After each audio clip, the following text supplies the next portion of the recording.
ಎಲ್ಲರಿಗೂ ಮಹಾಶಿವರಾತ್ರಿಯ ಶುಭಾಶಯಗಳು. ಬಂಧುಗಳೇ, ಮಹಾಶಿವರಾತ್ರಿ ಅಂದ್ರೆ ಶಿವ ಮತ್ತು ಪಾರ್ವತಿಯ ಕಲ್ಯಾಣದ ದಿವಸ ಅಂತ ಹೇಳ್ತಾರೆ.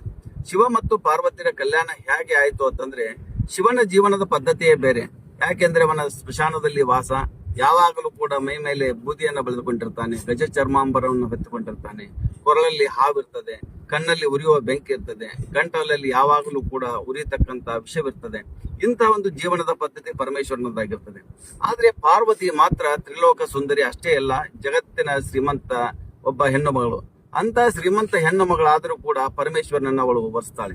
ಪರಮೇಶ್ವರನನ್ನು ವರಿಸಿದ ನಂತರ ಇಬ್ಬರು ಗಂಡು ಮಕ್ಕಳು ಹುಡ್ತಾರೆ. ಯಾರು ಅಂದ್ರೆ ಒಬ್ಬ ಗಣೇಶ ಮತ್ತು ಇನ್ನೊಬ್ಬ ಷಣ್ಮುಖ. ಗಣೇಶ ಹೇಗೆ ಅಂತಂದ್ರೆ, ಗಣೇಶನ ವಾಹನ ಇಲಿ ಇರ್ತದೆ, ಆಮೇಲೆ ಶಿವನ ಕೊರಳಲ್ಲಿ ಒಂದು ಹಾವು ಇರ್ತದೆ, ಷಣ್ಮುಖನ ಒಂದು ವಾಹನ ಅಂದ್ರೆ ನವಿಲು. ಆಮೇಲೆ ಈ ಎಲ್ಲ ಒಂದು ವ್ಯತ್ಯಾಸಗಳಿದ್ದರೂ ಕೂಡ ಶಿವ ಪಾರ್ವತಿಯವರು ಹೇಗೆ ತಮ್ಮ ಜೀವನವನ್ನ ಅತ್ಯಂತ ಹೊಂದಾಣಿಕೆಯಿಂದ ಬದುಕ್ತಾರೆ, ಆ ಒಂದು ಜೀವನದ ಪದ್ಧತಿಯೇ ನಮ್ಮದಾಗಿರಬೇಕಾಗಿರ್ತದೆ. ಯಾಕೆಂದ್ರೆ ಶಿವನ ಕೊರಳಲ್ಲಿರ್ತಕ್ಕಂಥ ಹಾವಿನ ಮೂಲಕ ಇಲಿಯನ್ನ ತಿನ್ನಬಹುದು, ಆದ್ರೆ ಅದನ್ನ ಅವನು ತಿನ್ಲಿಕ್ಕೆ ಕೊಡೋದಿಲ್ಲ. ಹಾಗೇನೆ ನವಿಲು ಯಾವಾಗಲೂ ಕೂಡ ಹಾವನ್ನು ತಿನ್ನಬಹುದು, ಅದನ್ನು ಕೂಡ ತಿನ್ಲಿಕ್ಕೆ ಕೊಡೋದಿಲ್ಲ. ಈ ಒಂದು ಎಲ್ಲಾ ವೈರುಧ್ಯಗಳ ನಡುವೆಯೂ ಕೂಡ ಜೀವನವನ್ನ ಸುಂದರವಾಗಿ ನಡೆಸಿಕೊಂಡು ಹೋಗೋದೇ ಒಂದು ಜೀವನದ ಪದ್ಧತಿ ಅಂತ ಹೇಳ್ಬೇಕಾಗ್ತದೆ.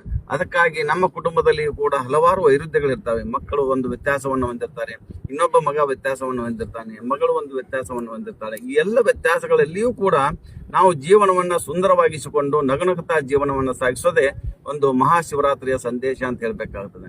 ಅದಕ್ಕಾಗಿ ನಾವು ಮಕ್ಕಳು ಮತ್ತು ಮಡದಿಯರು, ಗಂಡ ಹೆಂಡಂದಿರಲ್ಲಿ ಎಂತಹ ವ್ಯತ್ಯಾಸಗಳಿದ್ದರೂ ಕೂಡ ನಾವು ಜೀವನವನ್ನು ಅತ್ಯಂತ ಆನಂದಮಯವಾಗಿ ಕಳೆಯೋದೇ ಒಂದು ಮಹಾಶಿವರಾತ್ರಿಯ ಸಂದೇಶ ಅಂತ ಹೇಳ್ತಾ, ಎಲ್ಲರೂ ಆನಂದಮಯವಾಗಿ ಜೀವನವನ್ನು ಕಳೆಯೋಣ. ಶಿವರಾತ್ರಿಯ ಹಬ್ಬದ ಹಾರ್ದಿಕ ಶುಭಾಶಯಗಳನ್ನ ಕೋರ್ತಾ ಇದ್ದೇನೆ. Thank you.